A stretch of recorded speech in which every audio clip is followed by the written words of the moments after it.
First, I acknowledge our Creator and bring greetings to all my relations. My name is Sacred Rider Chief Billy Morin from the Enoch Cree Nation and now the MP for Edmonton Northwest.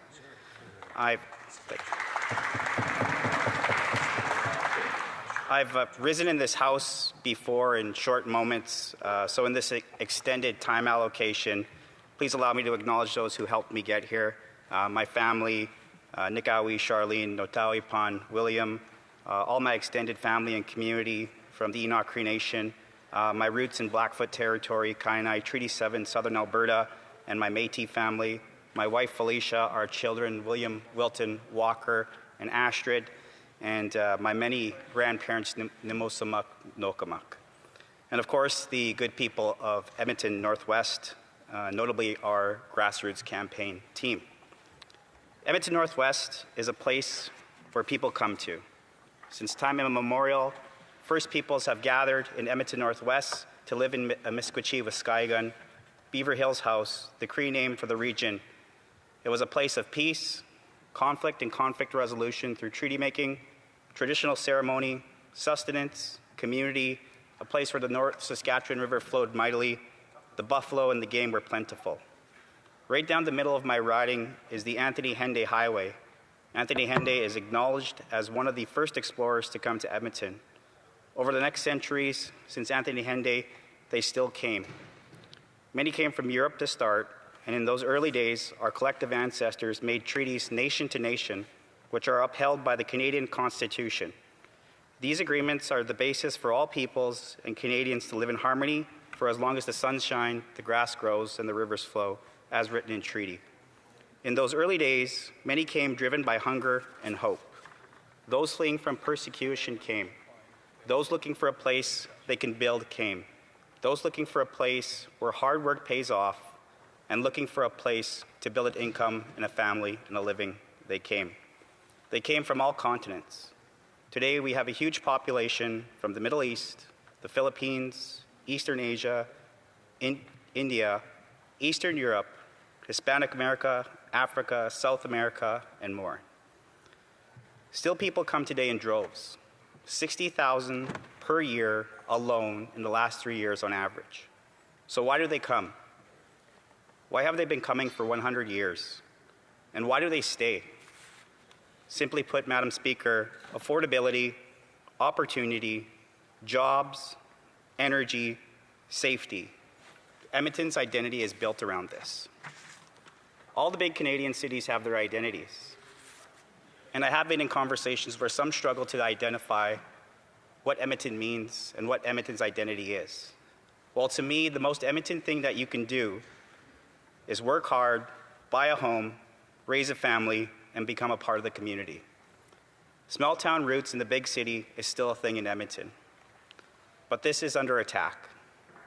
And the root cause of this attack, a root cause, is the federal government negligence.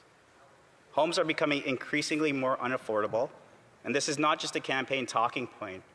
I ran into many young people who took the time out of their day to have humility and tell me they could not afford a home, and they had no path, no way to get to have a family and to grow their family.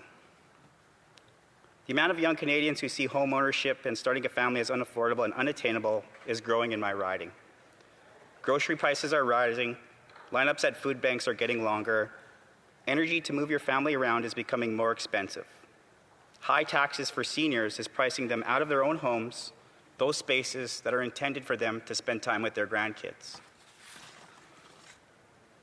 Despite powering this country for decades, our energy sector is villainized. The industrial heartland of Alberta and Canada is in my hometown of Edmonton, Alberta. Healthcare equality is systematically getting worse. Crime is out of control.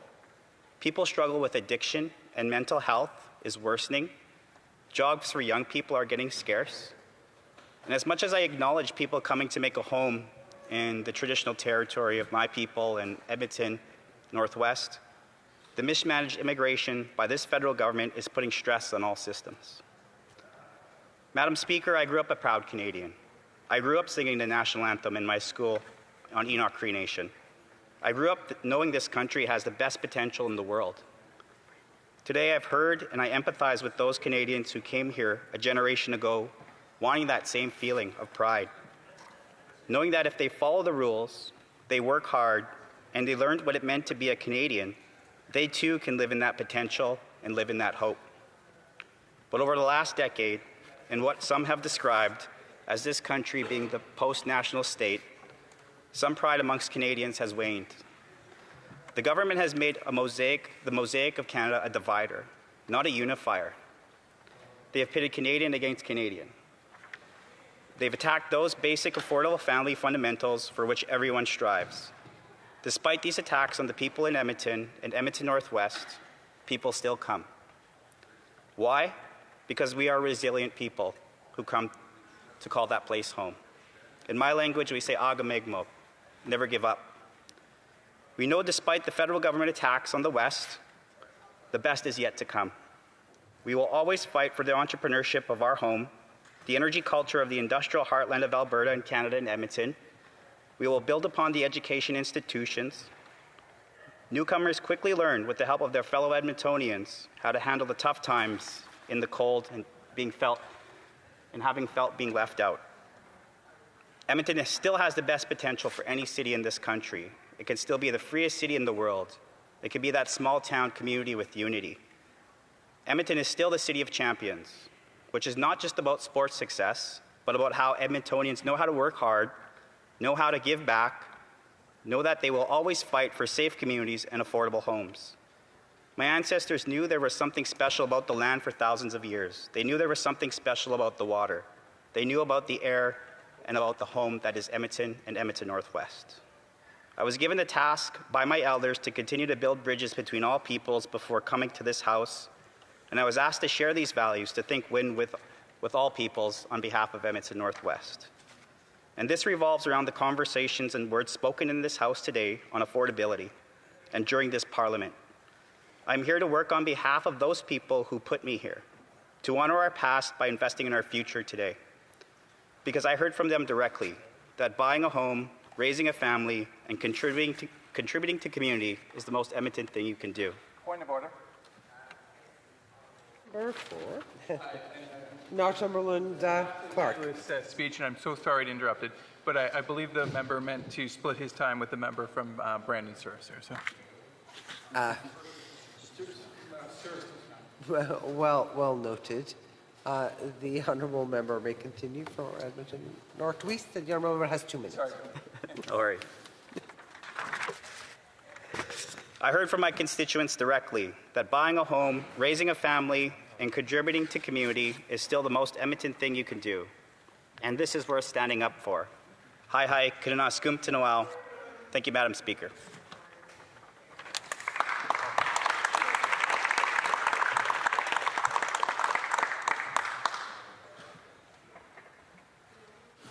Questions and comments? The honourable member for Bay of Quinte.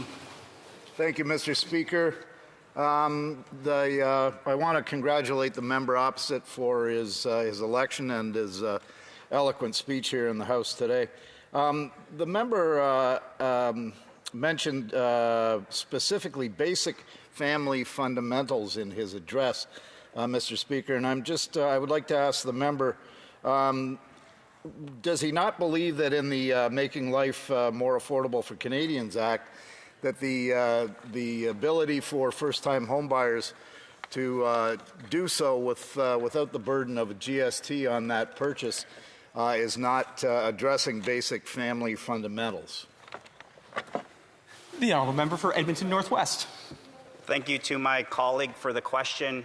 Certainly on this side of the House, we do agree that home buying and making it more affordable, especially for young families, is very important. And on this side of the House, I believe that might have been our idea. But again, Mr. Speaker, we don't mind when good ideas are taken from that side of the House. But what I would also say is that this bill, the number quoted is roughly $800 per year. And if you go talk to the average family and really do the math, is a stop at Timmy's or Starbucks weekly going to make a difference in their lives? I think most Canadian families, especially in my riding, are going to say no. So would like to see more breaks for families and more affordability taken seriously. Question et commentaire. L'honorable député. The honourable member for Repentigny. Thank you, Mr. Speaker.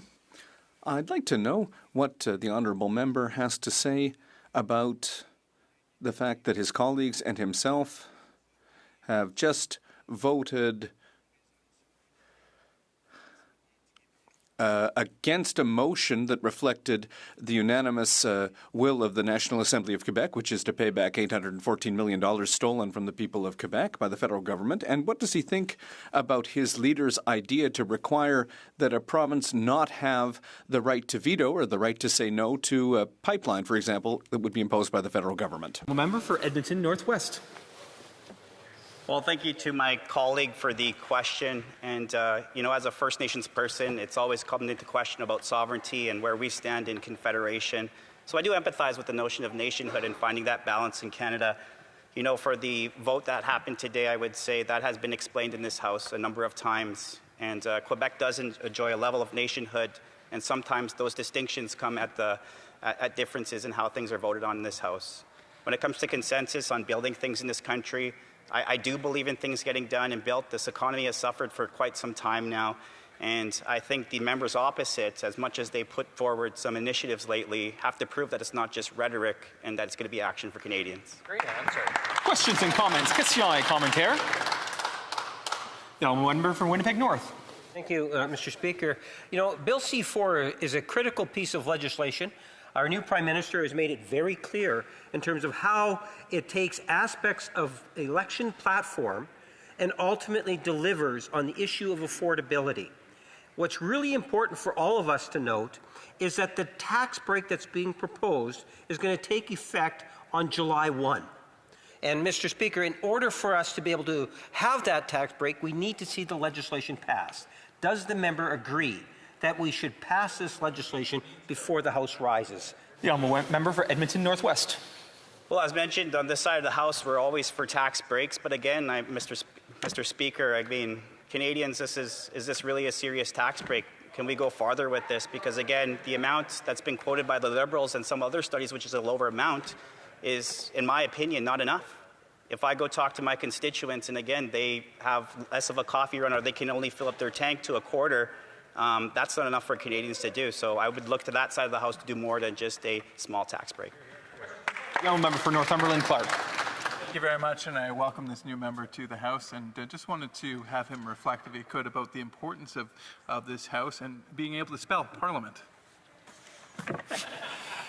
The member for Edmonton Northwest. Well, I take great pride in being here, and as mentioned, how much family and friends have contributed to my success, and especially the constituents as well. Sitting in this House as an Indigenous leader is something to behold and be proud of, and it's not always the story in Canada where First Nations feel included. So from that particular point of view, I am very happy to stand here, uphold the best definition of treaty, which is it's a higher calling, not a division in Canadian law, but a higher calling that Canadians work harder together in partnership, and that's what I reflect upon for the member's question.